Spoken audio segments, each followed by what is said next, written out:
संसारामध्ये आनंद नाही बघा. संसारात जर आनंद असता तर या मंदिरात कुणी आलं नसतं. मंदिरं कुणी बांधलीच नसती. मंदिरात जावं असं वाटलंच नसतं. मंदिर त्याला म्हणतात जिथं मांगल्यता आहे, जिथं दिव्यता आहे आणि जिथं रम्यता आहे. इथं मांगल्य आहे, इथं दिव्यता आहे आणि इथं रम्यता आहे, म्हणून याला मंदिर म्हणतात. जसं हे मंदिर आहे आणि या मंदिरामध्ये रम्यता, दिव्यता, मांगल्यता आहे, तशी आपल्या हृदयाची मंदिरं बनली पाहिजेत. आपल्या राहत्या घराला सुद्धा मंदिरपणा आला पाहिजे. याच्याकरता कथा श्रवण करावी. कधी कर सर्व श्रवण करावी, सदैव करावी. सदा सेव्या सदा सेव्या श्रीमद भागवती कथा. कधी श्रवण करावी, सतत श्रवण करत राहावं. सदैव रात्र न कळे दिवस न कळे अंगी खेळे दैवत. कृष्ण रूपता प्राप्त आपल्या मनाला व्हावी, याच्याकरता कथा श्रवण करावी. कथा श्रवण करत असताना ही भागवत कथा जी आहे हिचं महात्म्य आलेलं आहे. गेल्या वर्षी बऱ्यापैकी श्रीमद भागवत कथेचं महात्म्य आपण श्रवण केलं, परंतु कथेचा नियम, कथेचा विधी म्हणून त्रोटक रूपामध्ये थोडंसं आज चिंतन कथेविषयी करायचे. भागवतानं स्वतःचं महात्म्य सांगितलंच नाही.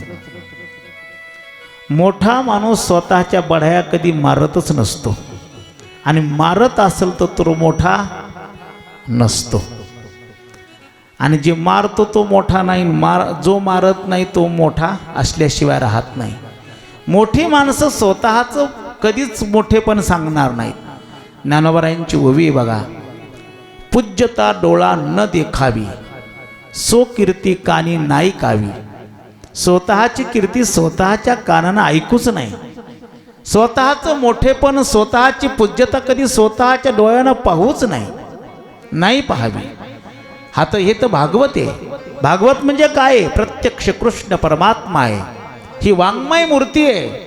आरतीमध्ये म्हणतो आपण, ग्रंथ नव्हे हा श्रीकृष्ण. कृष्ण भगवान परमात्मा आहे, प्रत्यक्ष कृष्ण परमात्मा आहे. आज आपल्या घराघरामध्ये कृष्ण परमात्मा आहे.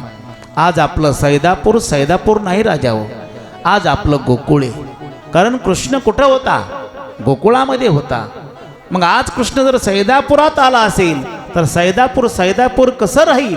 ते गोकुळ झालं. जिथं कृष्ण आहे तिथं गोकुळ आहे, आणि जिथं कंस आहे तिथं काय? मथा मावशी, मथुरा. तिथं काय? मथुरा आहे. जिथं राम आहे तिथं अयोध्या आहे, आणि जिथं रावण आहे ती काय? काही बी सांगू मीच. लंका आहे लंका. म्हणून आपली लंका होता कामा नये, आपली मथुरा होता कामा नये. आपलं काय व्हावं? गोकुळ. आपलं काय व्हावं? अयोध्या. आपलं काय व्हावं? मिथिला. आपलं जीवन बनावं. याच्याकरता कथा श्रवण करावी. कथा ही कृष्ण परमात्म्याची, प्रत्यक्ष कृष्ण भगवान परमात्म्याची वाङ्मय मूर्ती. अशी ही वाङ्मय मूर्ती. पण या वाङ्मय मूर्तीचं वर्णन, महात्म्य, महिमा, मोठेपणा या भागवतानं स्वतः वर्णन केला नाही. या भागवतात भागवताचा महिमाच नाही. याचा महिमा येतो पद्मपुराणामध्ये, स्कंद पुराणामध्ये. म्हणून या ग्रंथामध्ये आरंभाला महात्म्य जी सांगितलं ते पद्मपुराणातलं. जसं रामप्रभू अवताराला येण्याच्या अगोदर वाल्मिक ऋषींनी रामप्रभूचं रामायण लिहून ठेवलं, तसं हे भागवत निर्माण होण्याच्या अगोदर पद्मपुराणामध्ये या भागवताचं महात्म्य लिहिल्या गेलं. आपल्या हिंदू धर्मामध्ये 18 पुराण आहेत.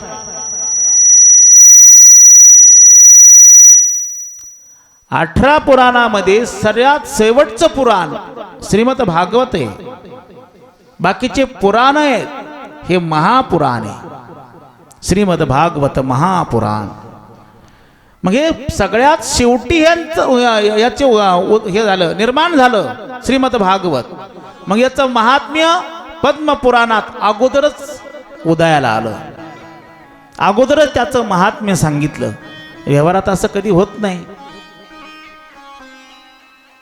पोरग ज्याला मला यायच्या अगोदर त्याचं नाव ठेवलं जातं का? नाही ठेवलं जात. काय होईल याचाच भरवसा नाही, नाव कोणाचं ठेवायचंय. कधी होईल याचाच भरवसा नाही, नाव कोणाचं ठेवायचंय. होईल का नाही याचाच भरवसा नाही, हा लग्नच होईल का नाही याची पंचायत आहे. आपलं जीवनचरित्र कधी भाकीत करून ठेवावं, कुणी ठेवावं. हा, मी आता आठवलं म्हणून सांगतो बरं का पंत. आपल्या गावातल्या मुलांना मुद्दाम सांगतो. इथं काय दिसत नाही जास्त, तुम्ही दोघंच आलात होई फक्त. तुमच्या दोघात झालंय का?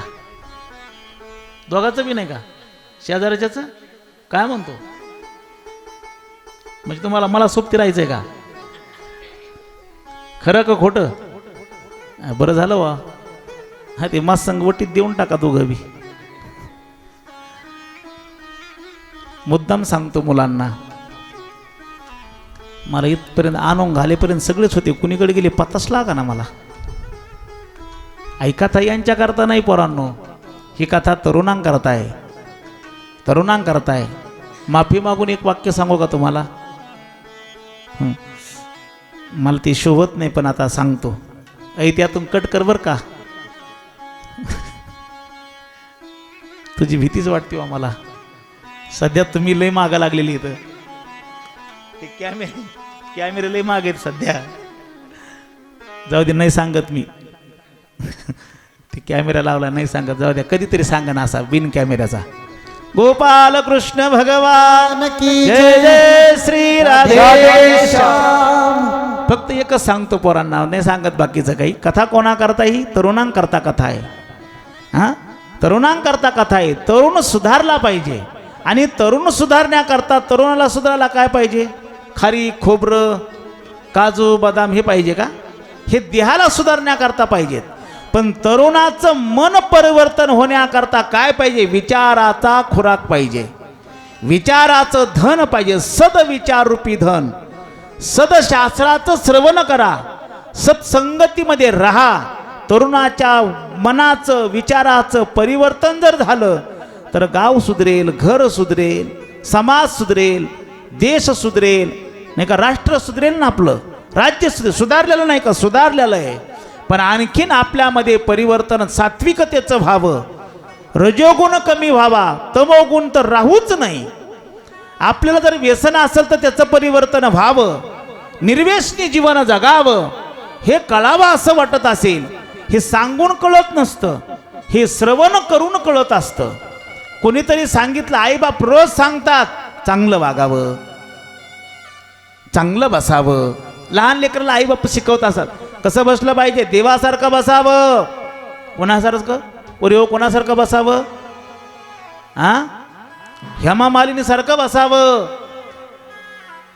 हा, अरे देवीसारखं असं मला म्हणायचंय. हा, देवासारखं बसावं, देवासारखं जेवावं, देवासारखं बोलावं, देवासारखं वागावं. म्हणजे काय होतं? देव होतं, नाही का? आपल्या जीवनाला देव होणं म्हणजे काय? दिव हा धातू आहे. दिव दिव्यती म्हणजे देदीप्यमान जीवन होणं, त्याला देव म्हणतात. बरोबर ना? देवा देव कुणाला म्हणतात? देव का म्हणावं? देवाचं जीवन, ज्याचं जीवन दिव्य त्याला देव. इंद्रदेव, वरुण देव हे देव आहेत ना. यांना देव का म्हटलं गेलं? अग्निदेव, वायुदेव हे देव का झाले? यांनी दिव्यता प्राप्त करून घेतली.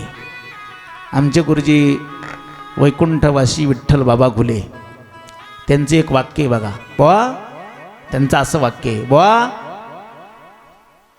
या मृत्यू लोकामध्ये जीव दशेला आली आणि देव होऊन गेली.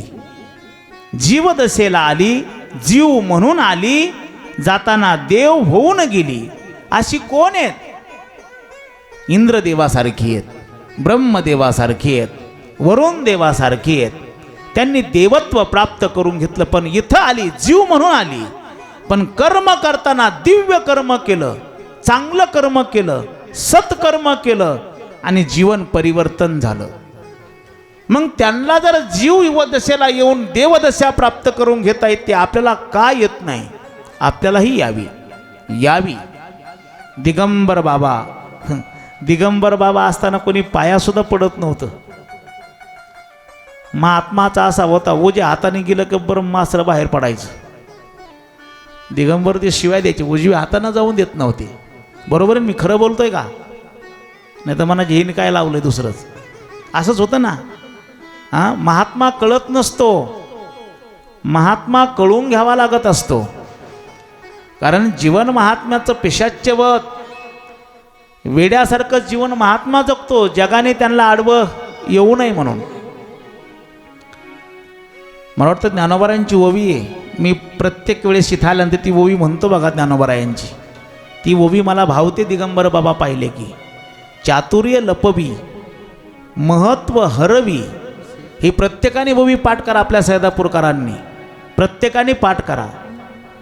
चातुर्य लपवी. काय चतुरपणा दाखवला त्यांनी तो आम्हाला? काही नाही दाखवला. हातात झाडू घेतला, एक टोपलं हातात घेतलं, इथंच जागा आहे त्यांची शेण काढायची समोरच आपल्या.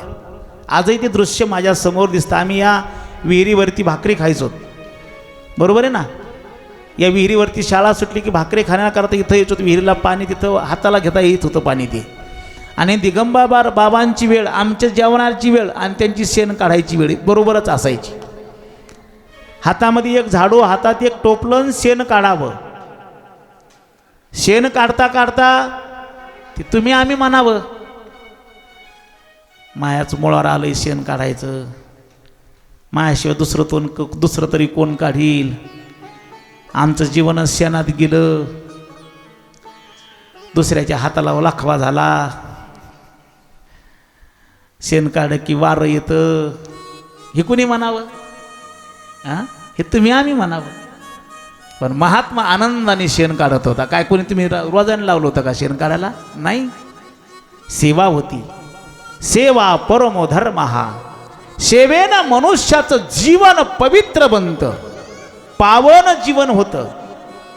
मुक्या प्राण्याची सेवा, आणि ती अखंड सेवा करायची. सेवा करत असताना मुखातून नाथ भागवतांच्या ओव्याचा प्रवाह अखंड चालू असायचा.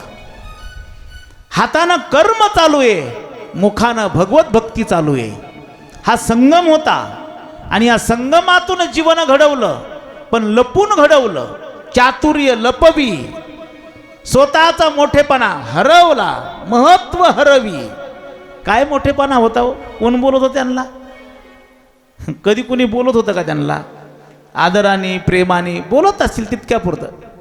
काय देवा बस, याच्या पलीकडे कोणी काही बोलत नसेल. लहान मुलं तर आम्ही तर भ्यायचोच बा त्यांना पाहिलं की. 5वीच्या वर्षात होतं त्या वर्षी तर त्यांना पाहिलं की लांबून 50 फुटांहून पळायचो त्यांचा वेश पाहून. त्यांच्याकडे कोण जात होतं? आणि त्यांनी तरी आम्हाला महत्त्व कुठं सांगितलं, पण त्यांचं महत्त्व फार मोठं होतं. मला वाटतं वैकुंठवासी विष्णू महाराज शेट्टेकर त्यांनी एक मला प्रसंग सांगितला होता, तुम्हाला माहिती असेल कदाचित. त्यांनी कदाचित त्यांच्या मुखातून जर सांगितलं असं तर माहीतही असेल, बऱ्यापैकी माणसाला माहिती असेल. तिंतरवणीतून एसटीत बसून निघालेली होती, सगळ्याला माहिती आहे जवळपास. तिथं दिगंबरदेव 2 घागरी हातात आणि हापशीवर पाणी भरत होते.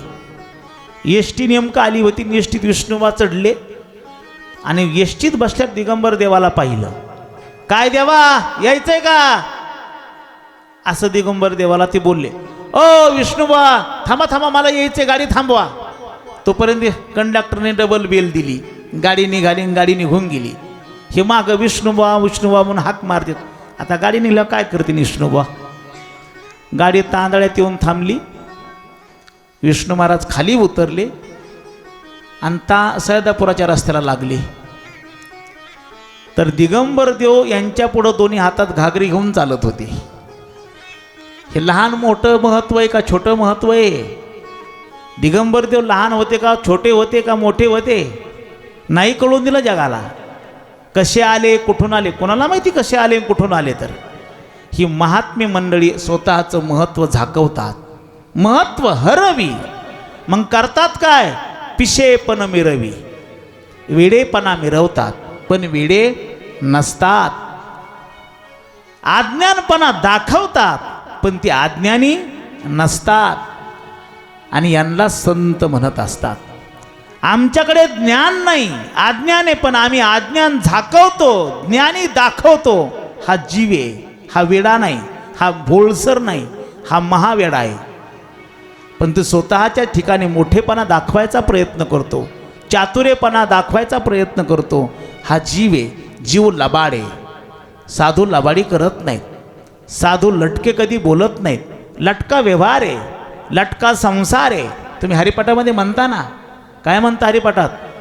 लटका व्यवहार सर्व हा संसार, लटका व्यवहार सर्व हा संसार, लटका व्यवहार सर्व हा संसार, लटका व्यवहार सर्व हा संसार.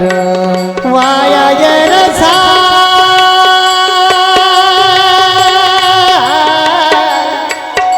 हरिविन हरिविन हरिविन हरे हरि मुखे मना हरि मुखे मना हरि मुखे मना हरि मुखे मना. वाया झार हरी बिन, वाया झार हरी बिन हरी मुखी मना, हरी मुखी मना, हरी मुखी मना, हरी मुखी मना, हरी मुखी मना. गोपाल कृष्ण भगवान की जय. श्री राधे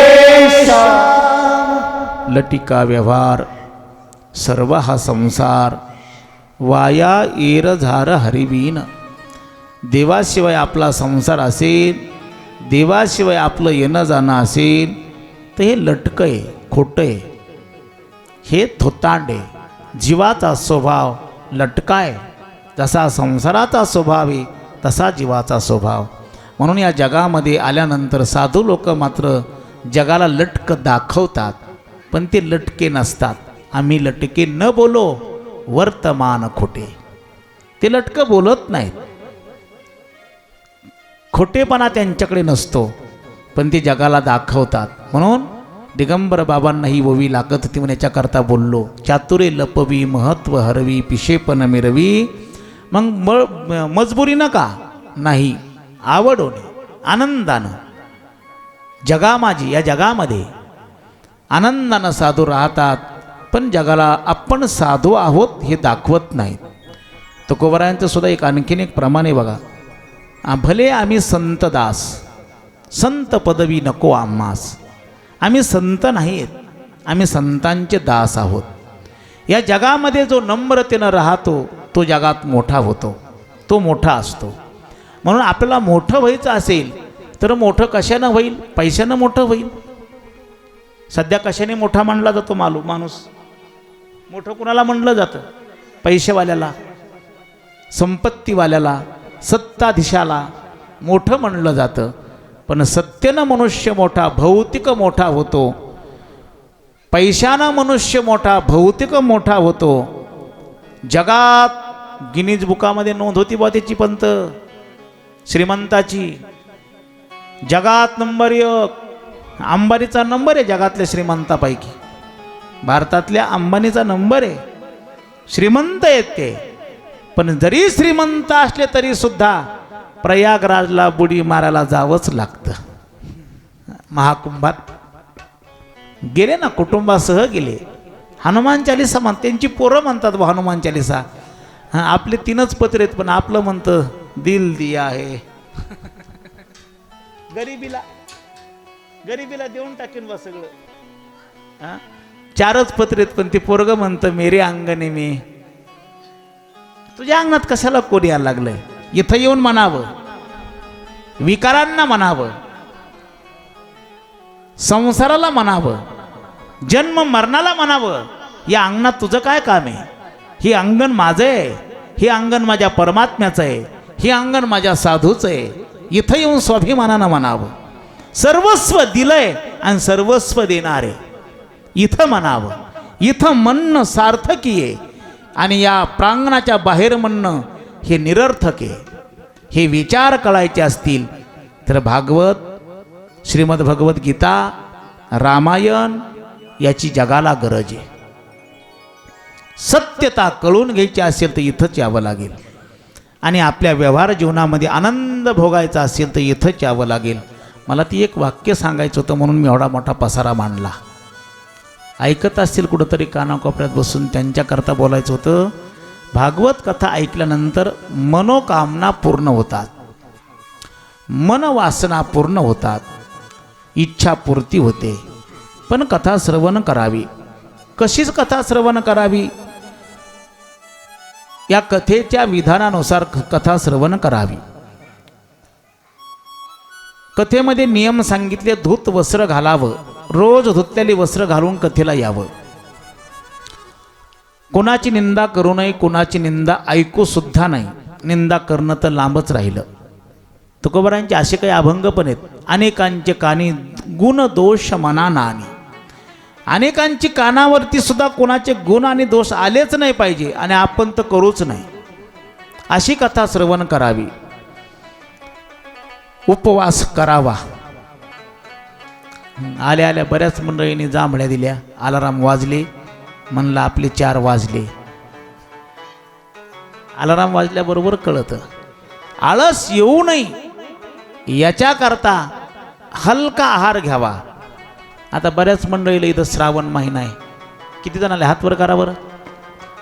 श्रावण कुणी कुणी धरलाय या वयात पण? वा वा. एक बी नाही, तुम्ही एकटीच आहेत. बरं, बाकीच्या पंक्तीला पण पाहिजेत ना. पंक्तीला तर जेवायला नका का कोणी? हां, श्रावण महिना काही धरतात. बरं जाऊ द्या, कथेतला उपवास कुणी कुणी धरलाय?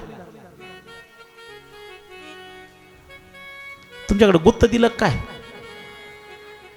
तुम्ही धरला काय? बरे, देवाकडेच गुत्त आहे सगळं. मग आता हे हां, अरे घरी जा ना, कथेतला उपवास धरला पाहिजे. कथेमध्ये उपवासाला सुद्धा महत्त्व आहे. गौण विषय आहे तो, पण आपल्या मनाकरता मन आकळलं पाहिजे. कथा श्रवण करत असताना आळस येऊ नये, जाड्डे पण वाढू नये. आळस आला की निद्रा देवीला आमंत्रण द्यायची गरजच नाही. आपोआप निद्रा देवी येते बघा. आणि अशा ठिकाणी ते आपोआप येते. ज्याला घरी झोप येत नाही त्यांनी कथेत यावं. झोपीला बोलवायची गरजच नाही वा, खरंच गरज नाही. एका ठिकाणी असा प्रसंग घडला. त्या नाशिक जिल्ह्यामध्ये कीर्तनाला उभा राहिलो, विना घेतला आणि रामकृष्ण हरी सुरू केलं. रामकृष्ण हरी झालं भागवत महाराज. रूप पाहता लोचनी अर्ध्यात आलं. तो हा विठ्ठल बरवा, तो हा माधव बरवा, बहुत सुकृताची जोडी, मनोन विठ्ठली आवडी. झाडाचे हाल सुरू झाले देवा. मी म्हणलं असं का होतंय? रूपाचा अभंग झाला, कीर्तनाला अभंग घेतला आणि कीर्तन सुरू झालं. जी गडी घोरात आला म्हणता, घोरात कळतं का? हां, मोसमात आला एकदम गडीन. जी सुरू केला सूर,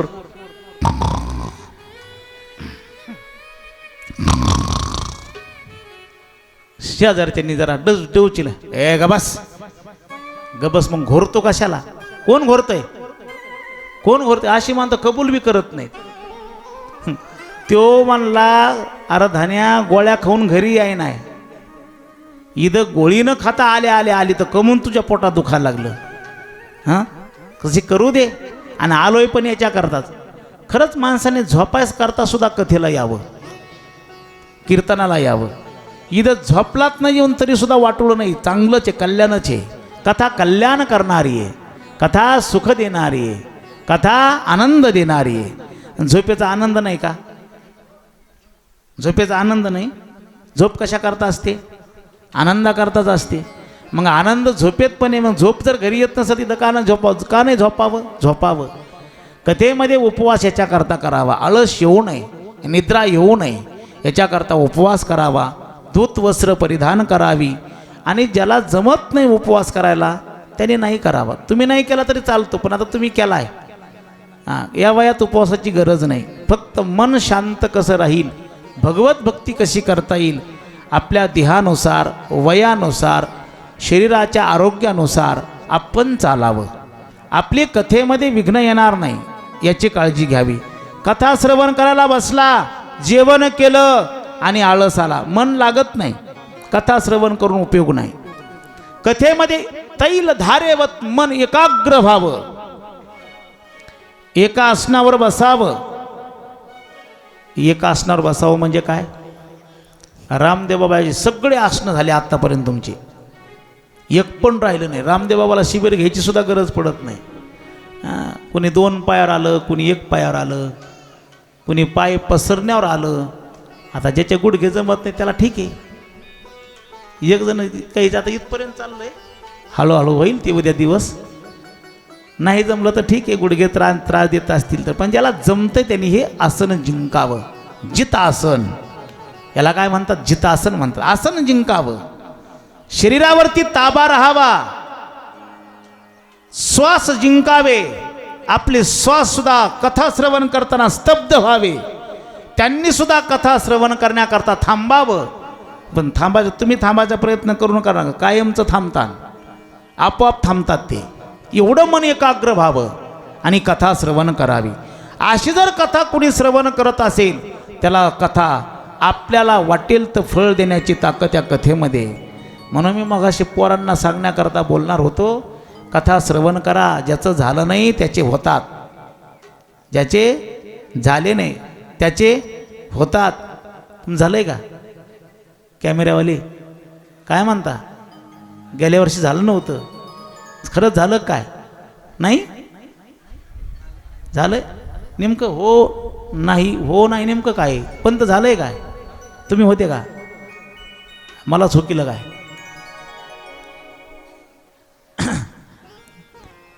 कथेमध्ये आपल्या मनातील आकांक्षा अपेक्षा पूर्ण करण्याची ताकद आहे.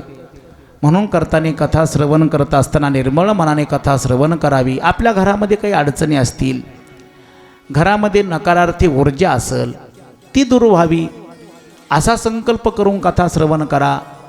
पती पत्नीचं जर कदाचित भांडण होत असतील, हे होऊ नये ह्याच्याकरता कथा श्रवण करा.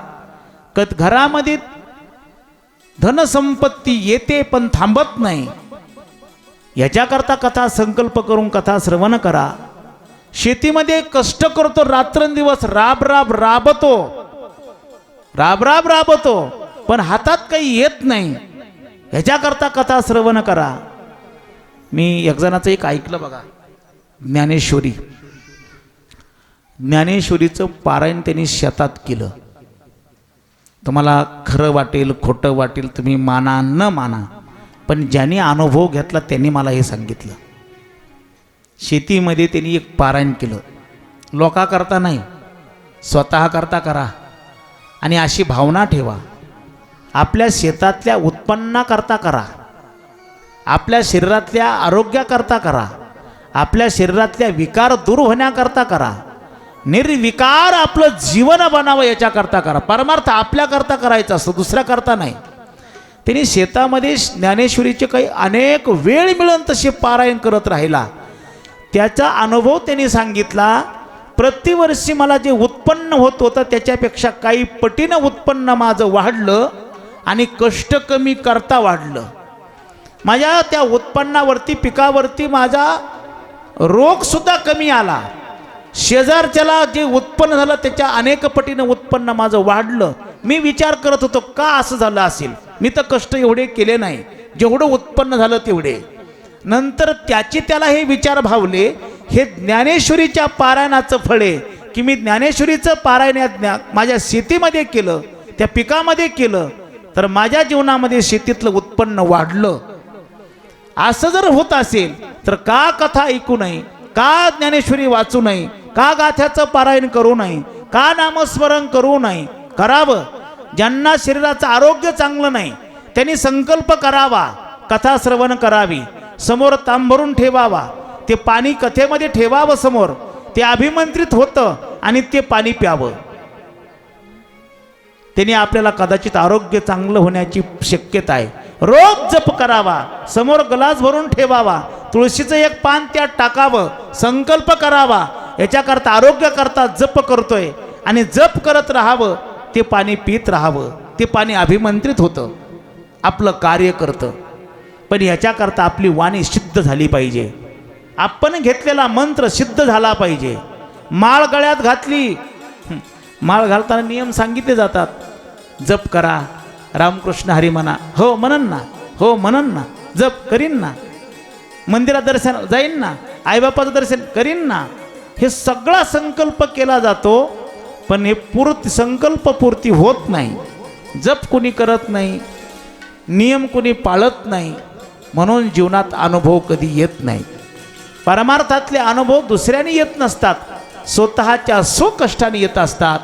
याच्याकरता जीवनामध्ये कथा श्रवण करत असताना जर कोणाला काही अडीअडचणी असतील त्यांनी आपल्या त्या व्यक्त कराव्या, कथेमध्ये संकल्प करावा आणि कथा ही नियमानं श्रवण करावी. एका जागेवर बसावं नित्यानं 7 दिवस. मग आता आपली जागा, आज जी जागा आहे ती उद्या त्याच जागेवर बसावं.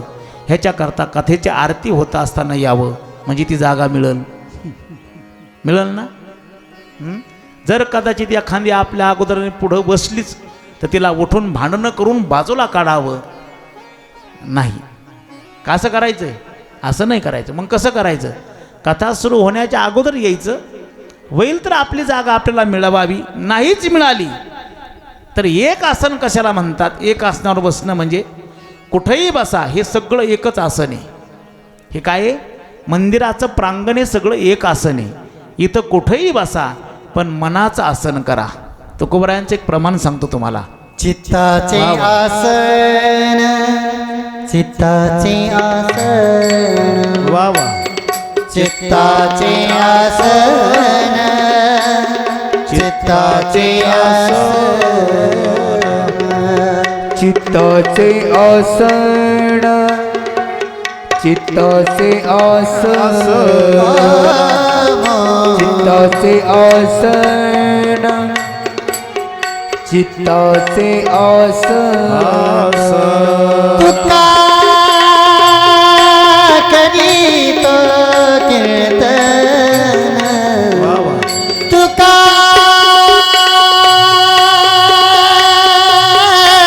तुका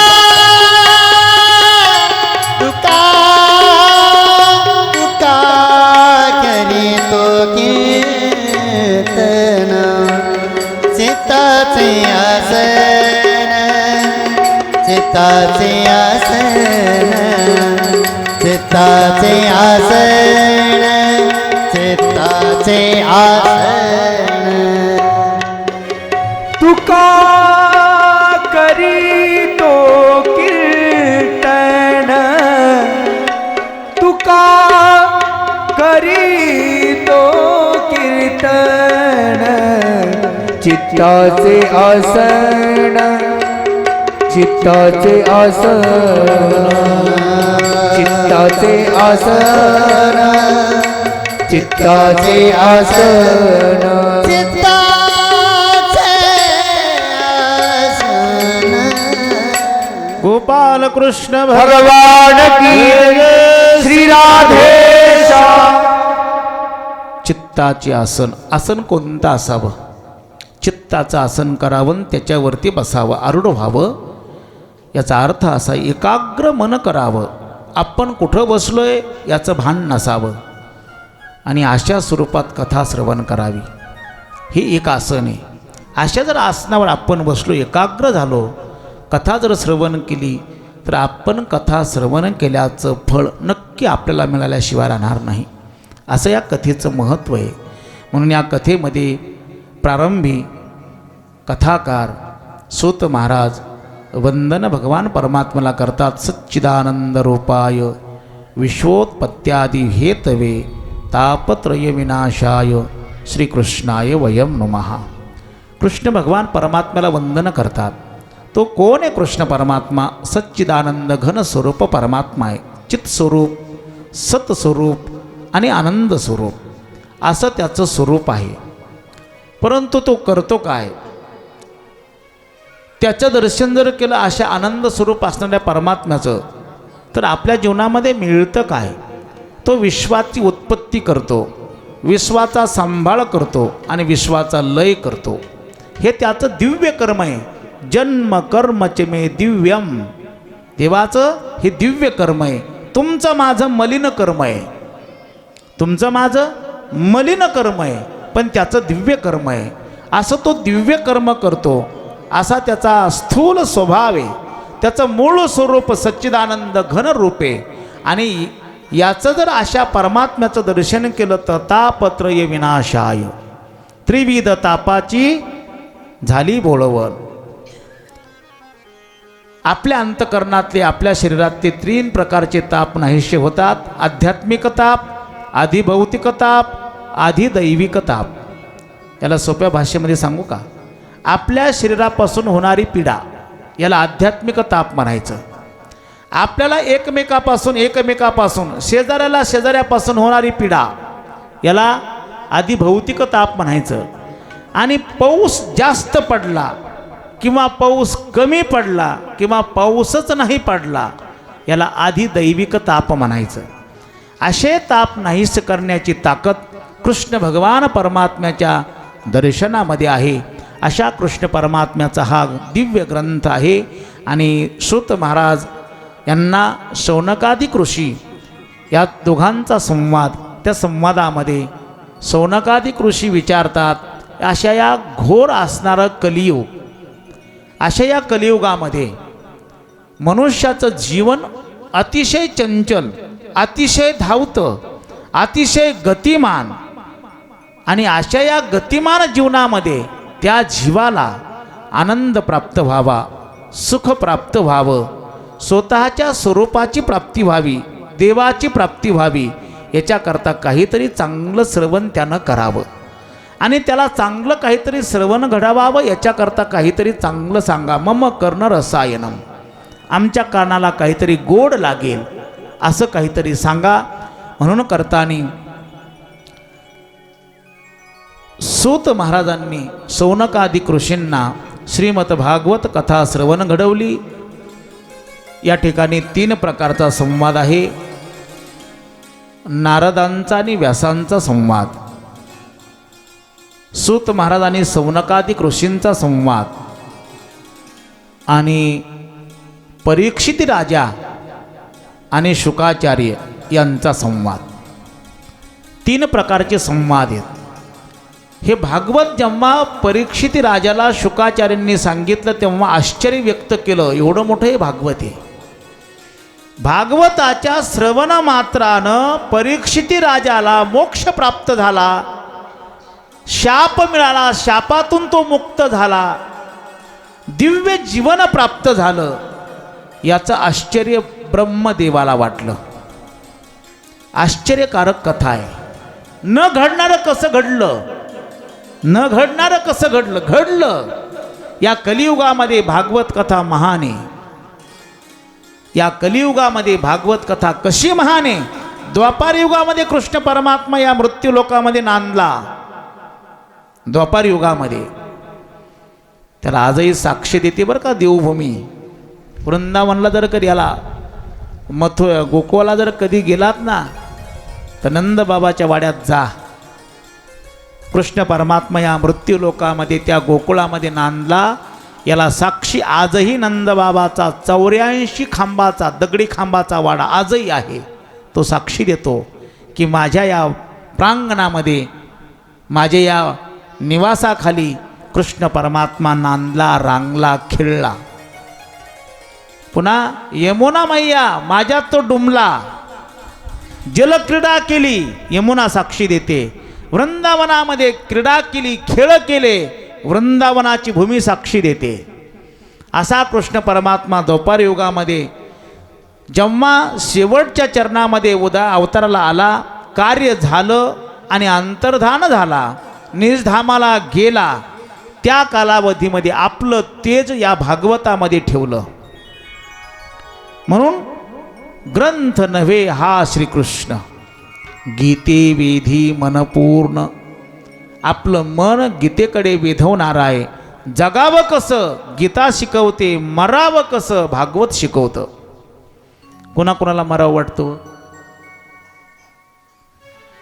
कुणाकुणाला मरावं वाटतं? तुमच्याकडे आहे कोणी? कुणाकुणाला मरावं वाटतं? हात वर करा बरं. नाही, कुणालाच मराव. काय कदरले का काय? एकाचा हात वर झाला पहिलवानाचा. भांडणं करून आले काय घरी? कोणालाच मरावं वाटत नाही. बरं आमर कोणाला व्हावं वाटतं? आमर आमर आजी आमर व्हावं वाटतं का?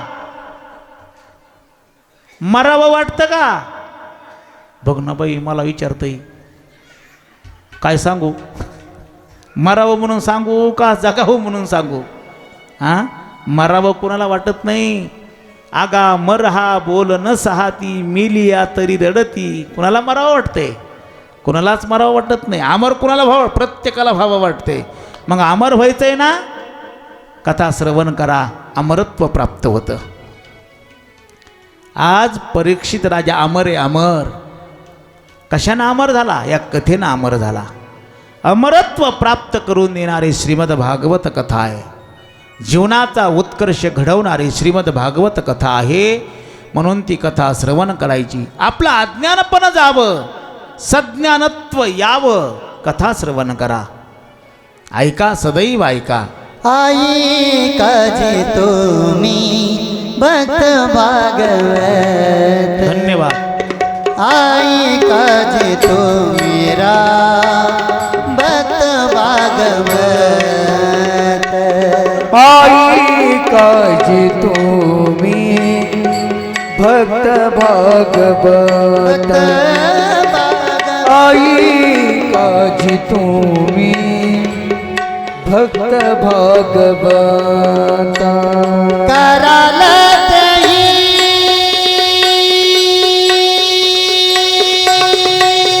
राधे राधे. सत्य करा, कराल हरी बोल. कराल सत्य करा. आई काजी तुम्ही भक्त भागवत. आई काजी तुम्ही भक्त भागवत. आई काजी तुम्ही भक्त भागवत. भक्त भागवत. भक्त भागवत. गोपाल कृष्ण भगवान भगवान की श्री राधे श्याम. आई काजी तुम्ही भक्त भागवत. का ऐकावं? कराल ते हित सत्य करा. आपलं हित व्हावं वाटत असेल त्याने भागवत ऐकावं. खरं आपलं हित कसे ते अजून कोणाला कळतच नाही. कळावं. आई बापाला वाटतं पोराचं हित शाळेमध्ये शिकण्यामध्ये, शिकून नोकरी लागावी त्याच्यामध्ये त्याचं हित आहे. नोकरी लागून पैसा मिळवावा, पैसा मिळवत झाला की लग्न करावं त्याच्यात त्याचं हित आहे. लग्न झालं की त्याला मूलबाळ व्हावं त्याच्यात त्याचं हित आहे.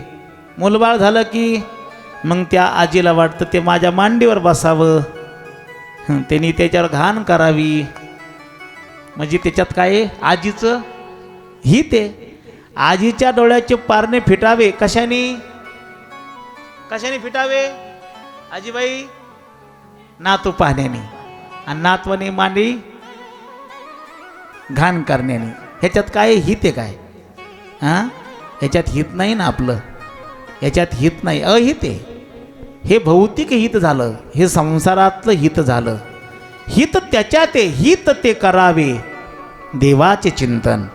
आई काजी तुम्ही भक्त भागवत. म्हणून सदाशिव्या श्रीमद्भागवती कथा यांनी आपल्याला आपलं चित्त अगदी पवित्र बनवतो, समाधान प्राप्त होतं, जीवनामध्ये आनंद प्राप्त व्हावा असं वाटत असेल, म्हातारपणाला सुद्धा आनंदाचे दिवस आपल्याला भोगायला मिळावे असं वाटत असेल तर सदैव कथा श्रवण करावी. ही कथा श्रवण केल्यानंतर जीवन पवित्र बनतं. आपल्या मुलाबाळाचं खरं हित व्हावं वाटत असेल तर कथा श्रवण करा. मुलांना तुमची भौतिकतेची संपत्ती देण्यापेक्षा दैवी संपत्ती द्या, त्यांचं जीवन ते दिप्यमान बनेल. असं काहीतरी जीवनामध्ये मिळवा. तुमच्या कथा श्रवण करण्यानं, भगवत भक्ती करण्यानं जीवन वाणी पवित्र बनेल, वाणी पिकेल आणि तुम्ही दिलेला मुलाला आशीर्वाद सफल होईल. याच्याकरता कथा श्रवण करा. परमार्थ याच्याकरता आहे. जीवनातल्या व्यथा दूर होण्याकरता परमार्थ आहे. जीवनामध्ये आनंद मिळण्याकरता परमार्थ आहे. नारद महर्षी या मृत्यूलोकाची कीर्ती ऐकून या मृत्यूलोकामध्ये आले. इकडं तिकडं आकाश मार्गानं फिरू लागले. अनेक तीर्थक्षेत्रामध्ये गेले, साधू संतांच्या आश्रमामध्ये गेले, मंदिरामध्ये गेले, तीर्थामध्ये गेले आणि पाहत चालले असताना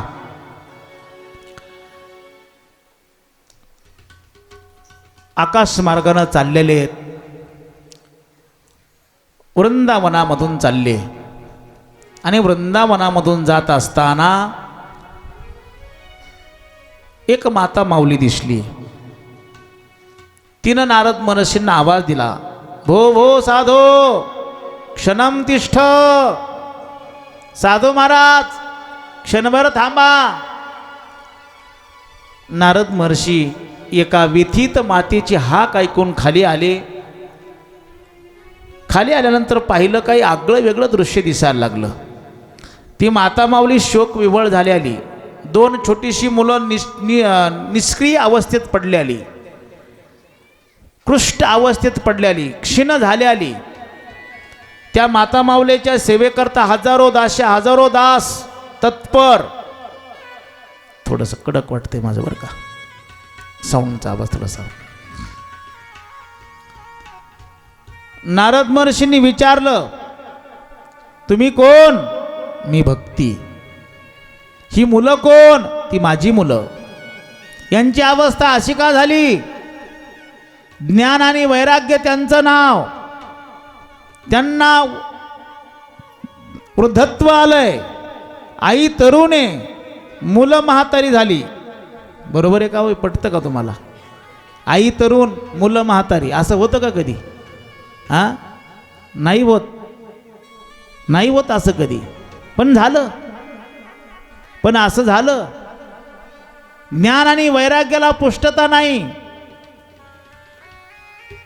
अशक्तपणा आलेला आहे, क्षीण शरीर झालेलं आहे, मूर्छित अवस्थेत जमिनीवरती पडलेले आहेत. अनेक प्रयत्न त्यांची आई करते पण त्यांना काही सशक्तपणा येत नाही.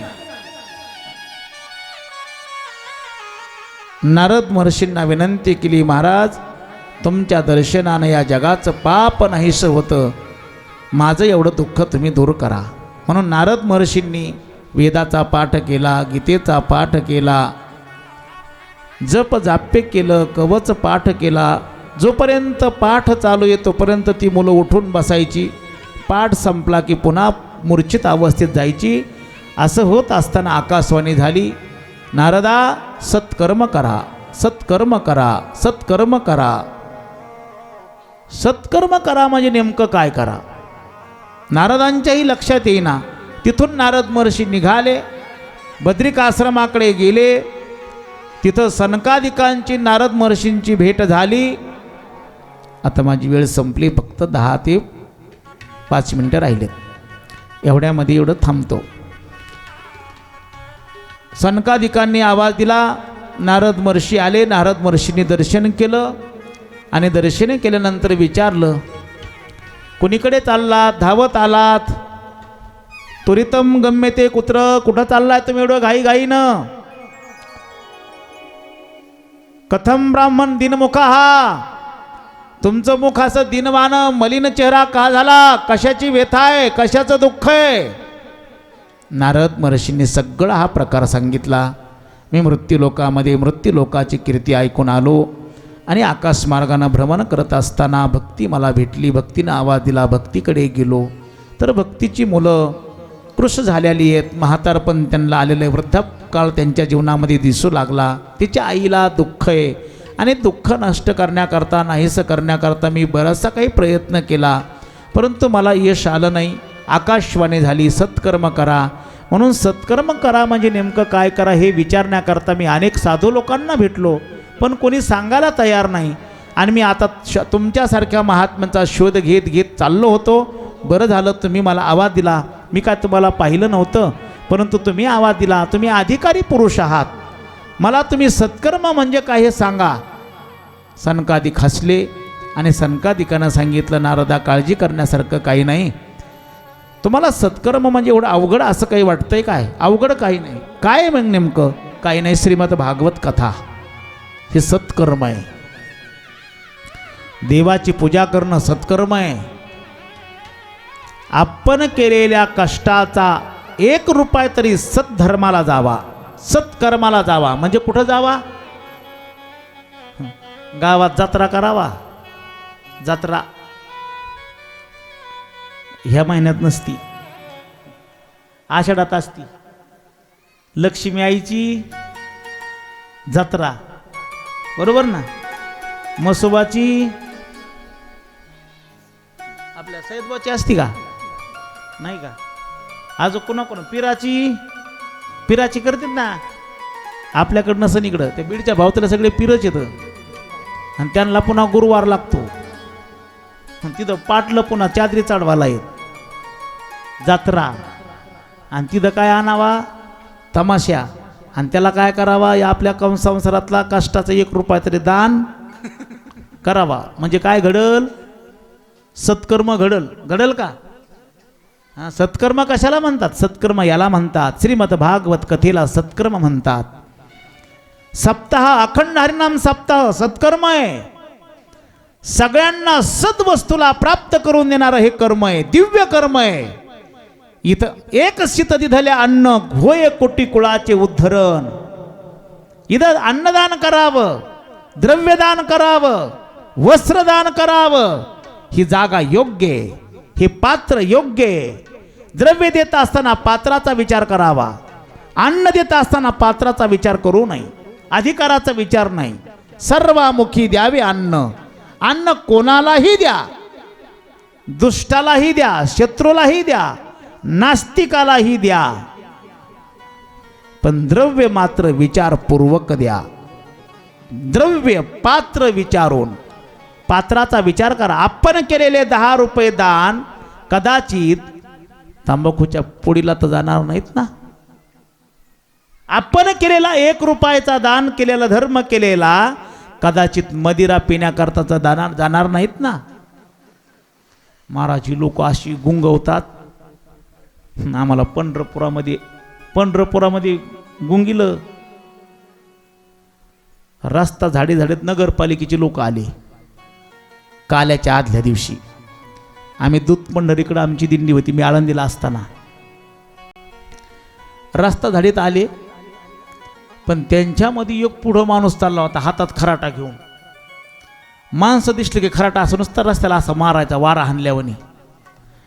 आणि ते आलं वा खराटा घेऊन आला. ते मला काही दक्षिणा द्या ना, दक्षिणा द्या ना. म्हणलं नगरपालिका देते ना. अहो महाराज, नगरपालिका देते पण चहा पाण्याला तुम्ही द्या ना, ही घाण तुम्हीच केली. 50 रुपये काढून दिले बुवा. 50 रुपये दिले काढून. 50 रुपये काढून दिले आणि त्याला म्हणलं घे झाडून. खिशात घातले. कसा करतो? 2 पावलं पुढं गेला, असा झाडू मारून पुढं. म्हणला नाही, झाडणारे माग आहे इथं.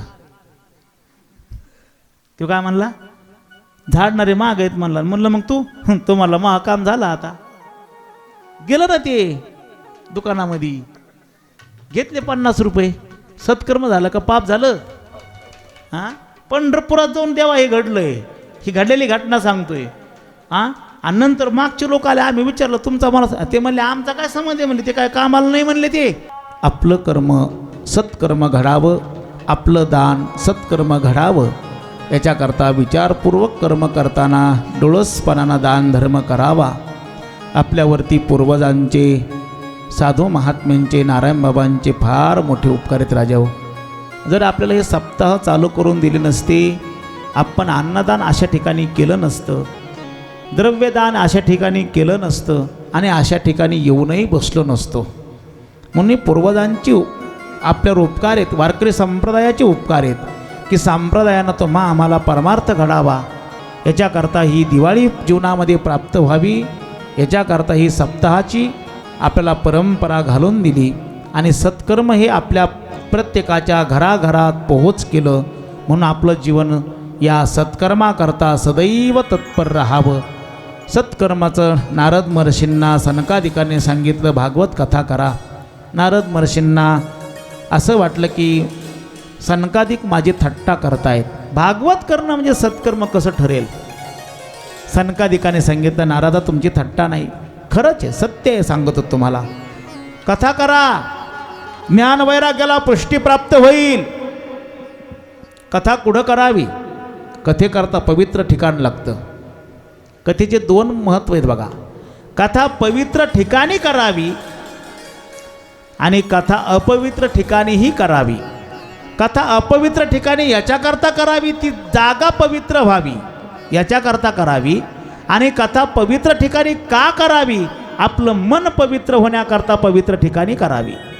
आपलं हे ठिकाण पवित्र आहे, पाठीमागून नदी आहे नाही का, दिगंबर बाबांचं समाधीस्थळ आहे, पवित्र हनुमंतरायांचा दरबार आहे, विठ्ठल रुक्मिणींचं वास्तव्य आहे, नंदिकेश्वर महादेवाचं वास्तव्य आहे. असं हे पवित्र ठिकाण आहे. आणि अशा पवित्र ठिकाणी पूर्वाभिमुख होऊन ही कथा आपण करतोय, हे पवित्र ठिकाणी. अशा ठिकाणी कथा करावी.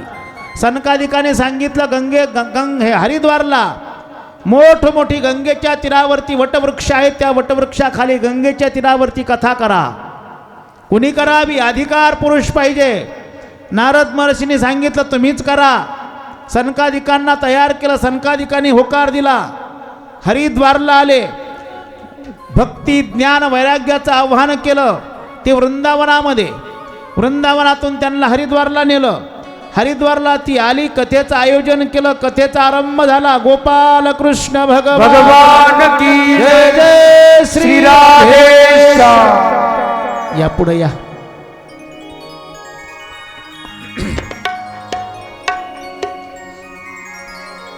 तुम्ही बरोबर कथा सुरू करायला आले.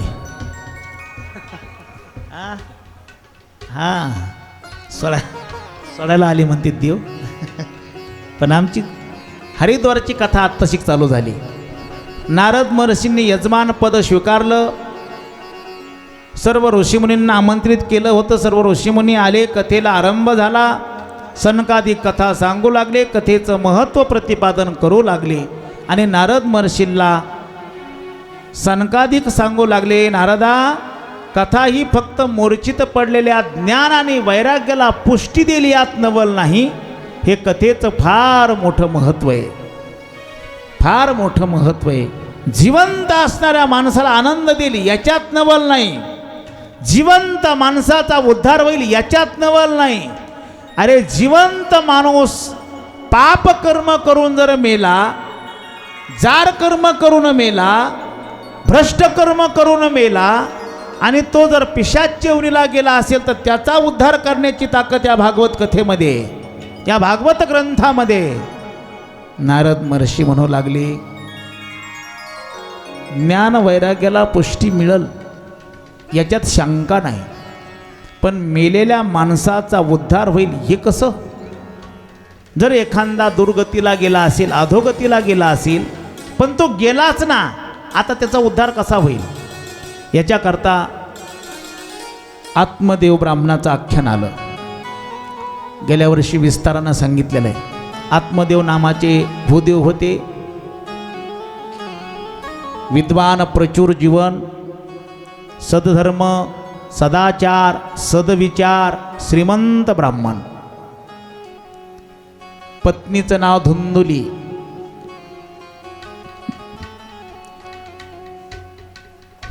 असं म्हणतात बाबा, खरं का खोटं माहीत नाही, तुम्हाला माहिती असेल. चांगली बायको मिळायला सुद्धा खरं आहे ना देवा, हे भाग्य लागतं. पण तर खरं आहे काय देवा, कसं आहे हो देवा, खरं आहे काय, चांगली बायको मिळायला पण भाग्य लागतं.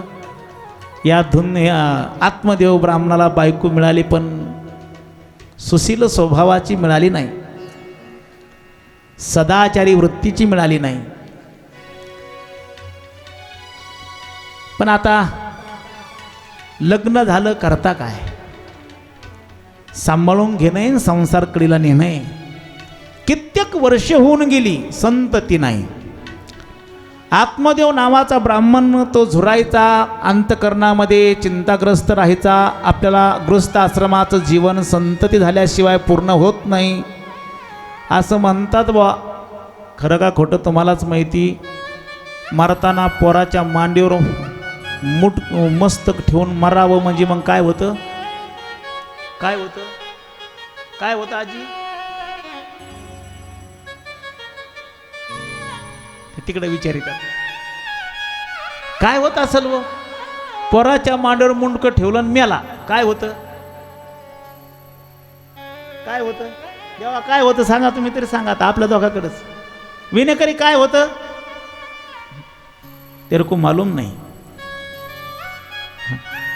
काय होत असेल, आपली मने पोराच्या मांडीवर देह ठेवला म्हणजे मग जीव गेला म्हणजे मोक्ष मिळतो. मोक्ष मिळतो का नरकात जातो कोणाला माहिती. हां, जर आमच्या गुरुजींचं वाक्य आहे, जर पोराच्या मांडीवर जीव गेल्यानं जर देव मिळाला असता, मोक्ष मिळाला असता, तर हे संन्यासी लोकांचं काय झालं असतं. यांचं काय, ह्यांनी कुठं जीव ठेवायचा, कुणाच्या मांडीवर ठेवायचा. हां, पोराच्या मांडीवर देह ठेवल्यानं मोक्ष मिळत नसतो आणि याच्याकरता पोरं लागत नसतात. आपण या मृत्यू लोकामध्ये आलो, कोणाचं तरी देणं आहे आणि या निसर्ग चालवण्याकरता ही परंपरा चालली पाहिजे. याच्याकरता संततीची वाढ झाली पाहिजे. याच्याकरता मुलगा हवा आहे. आपल्याला मोक्ष मिळण्याकरता नाही, कुळाला दिवा असावा, पण तो मोक्ष देणारा दिवा असावा. तो दिवा मोक्ष देतो की तो सदाचारी सद्वृत्तीचा आहे. तो आपल्या कुळाला तिलांजली देऊ शकतो, त्याला नरकातून काढू शकतो, असा मुलगा हवा आहे. पुत्र त्याला म्हणतात. पुम नावाच्या नरकातून जो तारेल त्याला पुत्र म्हणतात. वेश्नी मुलाच्या मांडीवरती जर तुम्ही आपला जीव ठेवला, नरक मिळेल का मोक्ष मिळेल, स्वर्ग मिळेल का नरक मिळेल. हा, आत्मदेव नावाचा ब्राह्मण विचार करतो, गृहस्थ आश्रमाचं जीवन, पुत्रहीनस्य मे राज्यम सर्वम दुःखाय कल्पते, खायला उठतं म्हणतो. असा प्रकार घडला. उदास झालेला ब्राह्मण एक दिवस चिंताग्रस्त बसला. जगण्यात अर्थ नाही बा आता काही, सगळं ऐश्वर्यानं भरलेलं घर आहे, या घरामध्ये राहायला आपण दोघं पती पत्नी, करायचं काय संपत्तीचं, जगायचं कोणाकरता, मेलेलं बरं. आत्महत्या करण्याकरता गेला. साधूचं दर्शन झालं, साधूंच्या मस्तकावर पायावर मस्तक ठेवलं. साधूंनी ओळखलं ही जात आत्महत्या करण्याकरता आली, आत्महत्या करणं महापापे. मग साधूंनी सांगितलं, बाबा का मरण्याकरता आलास. साधूंनी ओळखलं, खरा साधू हे पटलं आणि साधूला सांगितलं मनातली व्यथा, अशी अशी अडचणी, संतती नाही, अनेक वर्ष झाली, मला मुलगा नाही, माझ्या घरापुढं झाड आहे त्याला कधी फळ नाही, माझ्या घरापुढं तुळशी वृंदावन आहे त्याला कधी तुळशीला मंजुळ आली नाही, माझ्या घरी गाय गाईला वासरू झालं नाही, असं माझं जीवन आणि मला संतती नाही. जगू कोणा करता, जगू कशा करता. माझ्या सहवासनाला येणाऱ्या वृक्षाला फळ नाही, तुळशीला मंजुळा नाही, गायीला वासरू नाही, मला संतती नाही, जगू कशा करता. साधू महाराज तुमच्यात सामर्थ्य आहे, तुमचं तप आहे, तुमच्या तपाच्या सामर्थ्यानं मला आशीर्वाद द्या आणि संतती द्या. साधूने सांगितलं, देवाची कृपा समज, भगवत चिंतन कर आणि जीवनाचा उद्धार करून घे, कशाला संततीच्या भानगडीत पडतो. तो म्हणला, गृहस्थी आश्रमाच्या जीवनाची व्यथा फकीराला काय कळायची, संन्यासाला काय कळायची. तुम्ही आशीर्वाद द्या मला काही करा पण संतती द्या. साधूनं संकल्प मात्रानं तपानं फळ निर्माण केलं, त्याच्या स्वाधीनं केलं. सांगितलं जा तुझ्या पत्नीला हे फळ खायला दे, तुला संतती सदाचारी संतती प्राप्त होईल. सदविचारी तुझ्या कुळाचा उद्धार करणारी संतती मिळल. घरी आला, वेळेअभावी तुटक सांगतो. पत्नी आणि पत्नीची बहीण घरी आलेली होती. दोघीजणी बसल्या होत्या. हा आला, यांनी ते फळ त्या पत्नीला सांगितले, हे बघ आता आपल्याला मुलगा होणार, साधूची कृपा झाली, साधूचं पुण्य आपल्या साधूने समर्पित केलंय, याच्या 7 जन्म याला संतती होणार नाही असं प्रारब्ध होतं. 7 जन्म. पण साधूने त्याला सांगितलं नाही. साधूची जर कृपा झाली ना, इमारत संत कृपा झाली, इमारत फळा आली, आपलं जीवन देदीप्यमान बनतं. अरे रेडा कुठं बोलत असतो को, पण बोलला कशामुळं बोलला? साधूच्या कृपेनं बोलला. मेलेला मनुष्य कुठं ज्ञानेश्वरी लिहित असतो का? असं कधी घडतं का? आजकाल लिहित नाहीत, पण घडलं. का घडलं? साधूच्या कृपेनं घडलं. दगडाची भिंत कुठं चालत असते का? चालली. का चालली? साधूच्या कृपेनं चालली. असं का घडलं? साधूच्या कृपेनं घडलं. म्हणून साधूची कृपा फार महत्वाची आहे. देवाची कृपा होवो की न होवो, पण साधूची कृपा आपल्यावर व्हावी असं कर्म आपण करावं. आपलं जीवन तसं पात्रतेचं अधिकाराचं बनवावं. याला ते फळ मिळालं. पत्नीला सांगितलं, पत्नीनं हातात घेतलं, पण पत्नी दुर्विचाराची, दुष्ट बुद्धीची. हातात फळ घेतलं,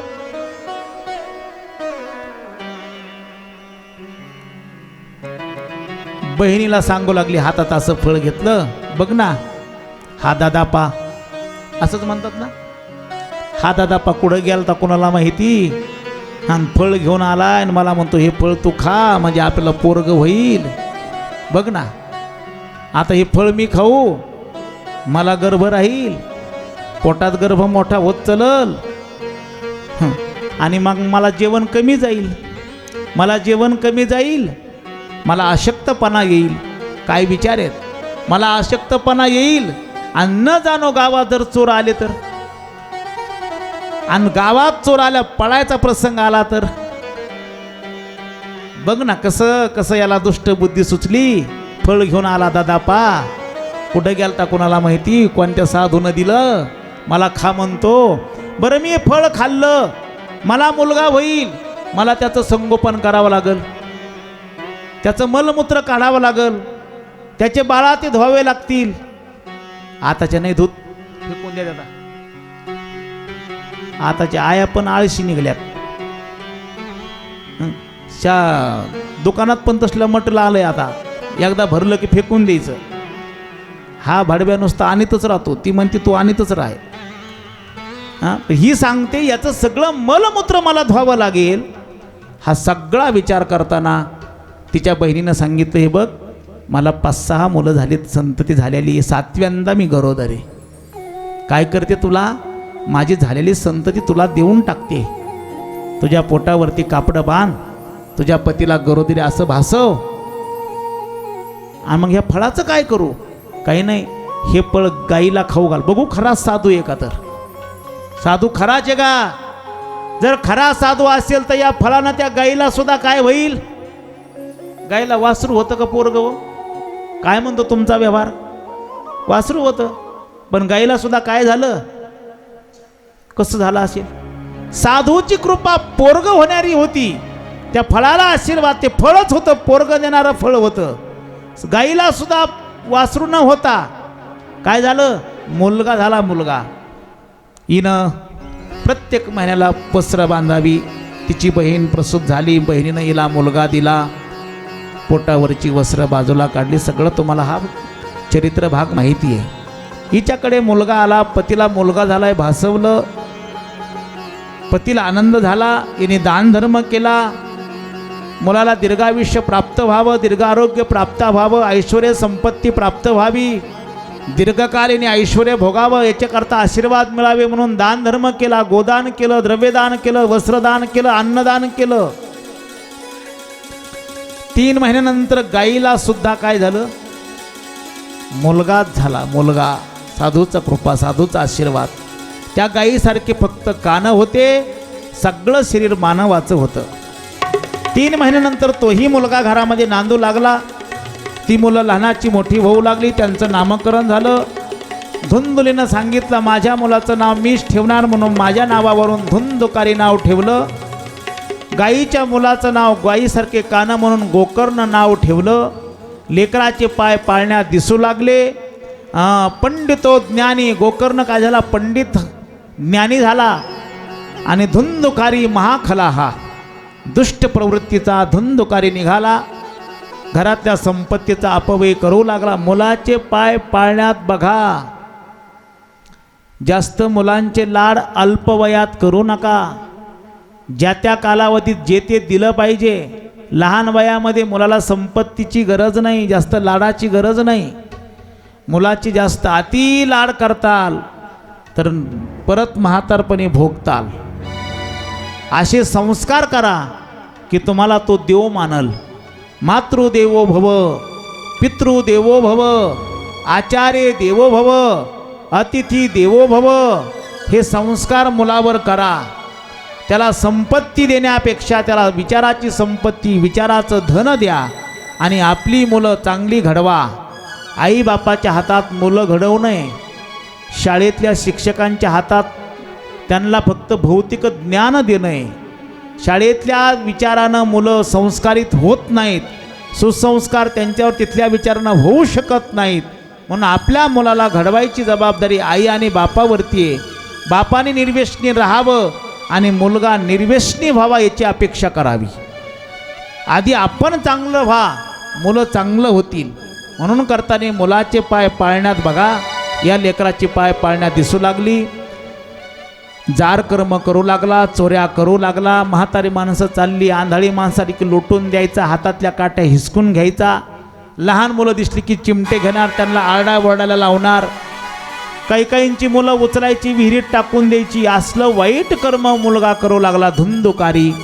गोकर्ण मात्र सद्विचारी, सदाचारी, सद्धर्म जाणणारा. आत्मदेव ब्राह्मणाला दुःख होऊ लागलं. दुःख होत असताना गोकर्णाला ह्या वेदना जाणल्या. गोकर्णानं उपदेश केला. बापाला सांगितलं, बाबा कोण मुलगा कोणाचा आणि कोण बाप कोणाचा, वेळ नाही आता. नाही कोणाचे कोणी, तुझे नव्हे रे कोणी. अंती जाशील एकल प्राण्या, माझे माझे म्हणून. 2 दिवसाची तुझी जेवानी पुढे नाही टिकणार. वृद्धपणा तुझं येता पुढती वैद्य काय करणार. प्राण्या मायेचा बाजार आहे, कशाला गुंतताय तुम्ही या लोकात. अरे देहच आपला नाही तर मुलगा कुठं आपला आहे. देह आपला आहे का हो, कोणाचा आहे. मग देह कोणाचा आहे. बरं जाऊ द्या, तुमच्या खिशीतले पैसे, तुमच्या पिशवीतले पैसे कोणाचे, तो माझे का तुमचे. डबुल डबुल कोणाचं आहे. खरं तात्विक विचार करा ना, कोणाचं आहे ते. प्रमाण म्हणतो ना आपण, देह हे काळाचे आणि धन. मग पोरग आपलं कसं. पोरगही आपलं नाही, आपणही पोराचे नाही. गोकर्णानं उपदेश केला, बाबा घराच्या बाहेर निघा, श्रीमद भगवत चिंतन करा आणि मोक्ष प्राप्त करून घेऊन जीवन कृतार्थ करून घ्या. या घरात बसू नका, या संसाराच्या नादी लागू नका. संसाराने वाटोळं होतं, परमार्थाने कल्याण होतं. याच्याकरता इथं थांबू नका आणि डोक्यामध्ये घाण विचार ठेवू नका. गोकर्णानं बापाला काढून दिलं. धुंदुकारी अतिशय नीच कर्म करू लागला. एक दिवस घरी आला, आईला पैसे मागू लागला. आई म्हणे पैसे नाहीत. बाबा कुठे गेले माहीत नाहीत.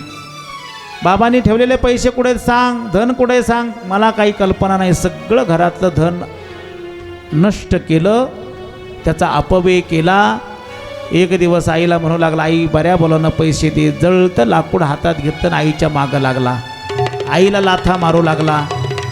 पळता पळता भयाच्या भीतीच्या पोटीनं एक आड समोर दिसला. आडात उडी टाकली आणि ती गतप्राण झाली. बाप निघून गेला. कोणामुळं. पोरामुळं. आईनी विहिरीत उडी टाकली. कोणामुळं. पोरामुळं. अगोदर पोरग नाही म्हणून दुःख होतं. कोणामुळं? पोरग नाही म्हणून दुःख होतं. आता पोरग असताना दुःख, घरं सोडावी लागली. गोकर्ण तीर्थयात्रेला निघून गेला. धुंदुकारी पंचवेश्येच्या नादी लागला, पंचविषयाच्या नादी लागला, जार कर्म करू लागला. त्यांना घरी आणलं, चोऱ्या करू लागला, चोरी करून धन आणलं, त्या वेश्येच्या स्वाधीन केलं. पण आता हे धनाचा मालकानं जर शोध घेतला तर आपणच त्यात पकडल्या जाऊ. मग ज्यांनी धन आणलं त्याला मारलं पाहिजे. म्हणून त्या गोकर्णाला गळा दाबून मारायचा प्रयत्न केला. धुंदुकारीला मरणा गेला. मग नरडं दाबलं पण मरणा. त्याला मरणाचा मारला तरी मरणा. मारून मारून तो लिहाल्या करू लागला, तोंड असं वासू लागला. विस्तव त्याच्या लाल निखारात तोंडात टाकला, अंगावरती विस्तव टाकला आणि त्याला बेदम मारहाण करून मारला. पिशाच चिवणीला गेला. वेश्या तिथून निघून गेल्या. गोकर्ण तीर्थयात्रेहून आला, तिथं घरी थांबला. गावातल्या लोकांनी त्याचं सांत्वन केलं. कसा होता? महिना भाऊ होता. पिंडदान गयेला करून आला होता. भाऊ मेला याची वार्ता कळाली होती. परत रात्रीच्याला झोपला. रात्रीच्याला आवाज येऊ लागला. कधी मांजरीच्या रूपात, कधी इंद्राच्या रूपात, कधी हत्तीच्या रूपात, कधी डुकराच्या रूपात, वेगवेगळ्या रूपामध्ये ती येऊ लागला. रडलेला आवाज येऊ लागला. कोण रे? कोण बोलतंय? कोण रडतंय? तुझा भाऊ रडतो. माझा भाऊ तर मेला, तेव्हा मोक्षाला गेला. गयेला पिंडदान केलं. 100 वेळेस कर. तुझ्या भावानं असं कर्म असं केलंय की ते कर्म संपू शकत नाही, पाप नष्ट होऊ शकत नाही. माझ्या उद्धाराकरता काहीतरी कर. सूर्यनारायणाला विचारलं. सूर्यनारायणानं सांगितलं सत्कर्मरूपी कथा करा, त्याचा उद्धार होईल. 7 दिवस कथेचं आयोजन केलं. 7 दिवस कथा झाली आणि बांबूमध्ये जाऊन बसलेला तो धुंदुकारी समोर आला. त्याच्या जीवनातल्या 7 गाठी फुटल्या, सुटल्या. संदेहाच्या सुतल्या गाठी झालो पोटी शीतळ. असं सत्कर्म केलं. धुंदुकारीला दिव्य देह प्राप्त झाला. समोर आला. भगवंताची पार्षद नेण्याकरता आली. कथा श्रवणानं 7 दिवसाच्या धुंदुकारीचा उद्धार झाला. पाप असणारा, पापी असणारा, पापकर्म करणारा, दुष्ट प्रवृत्तीचा नको ते कर्म केलं. पण आज मात्र कथा श्रवण घडली. पिशाच चेवणीला असताना सुद्धा पण कथा श्रवण केली, आनंदानं केली. एका आसनावर बसून केली, उपवास करून केली. त्याचं श्रवण केलं, मनन केलं, निधिध्यासन केलं. कोणाची निंदा ऐकली नाही, कोणाची निंदा केली नाही. याचं फळ चांगलं मिळालं. दिव्य देह मिळाला. पार्षद घेऊन चालले. गोकर्णानं विचारलं का हो? कथा तर आम्ही पण श्रवण केली, याला एकट्याला घेऊन चाललात? पार्षदांनी सांगितलं यांनी जशी कथा श्रवण केली तशी तुम्ही केली नाही. मग तुम्ही पुन्हा कथा करा, याच्यासारखी कथा श्रवण करा, नियमानं विधीनं कथा श्रवण करा. तुम्हाला सुद्धा भगवंत परमात्मा बोलल्याविषयी राहणार नाही. पुन्हा गोकर्णानं कथा केली आणि सर्वांना कृष्ण रूपता प्राप्त झाली. नारद महर्षीला सनकादिक सांगतात, नारदा, मेलेल्या जीवाला सुद्धा मोक्ष देण्याची ताकद या कथेमध्ये आहे. अशी कथा एक दिवस चालू राहिली. 7व्या दिवशी कथा समारोपाकडे आली. ज्ञान आणि वैराग्याला पुष्टता प्राप्त झाली. भक्तीला आनंद झाला आणि आनंदाच्या भरामध्ये भक्ती नृत्य करू लागली. ज्ञान वैराग्य नाचू लागलं. आज योगायोगे भगवान शंकर परमात्म्याचा सोमवार, श्रावण महिन्यातला पहिलाच वार. अशा भगवान शंकराला सुद्धा राहवलं नाही. तोही कैलासामध्ये नृत्य करता करता खाली आले. कथेमध्ये तेही नृत्य करू लागले आणि ज्याची कथा आहे त्याला कुठं राहत आहे? तो भगवान कृष्ण परमात्मा प्रगट झाला. प्रल्हाद, नारद महर्षी, इंद्रदेव, इंद्र वादिन मृदंग, इंद्रदेव मृदंग वाजू लागले. अर्जुन गायन करू लागले. शुकाचार्य कीर्तन करू लागले. व्यास महर्षी जय जयकार करू लागले. असे वेगवेगळे आपापल्या छंदामध्ये सगळेजण नाहून निघाले आणि मोठ्या आनंदामध्ये कृष्ण परमात्म्याची कथा सर्वांनी श्रवण केली आणि सर्वांना कृष्ण आनंद प्राप्त झाला. गोपाल कृष्ण भगवान की जय. श्री राधे. सर्वांनी आपापल्या जागावर उठायचे आरतीसाठी. ज्यांनी आरती आणली त्यांनी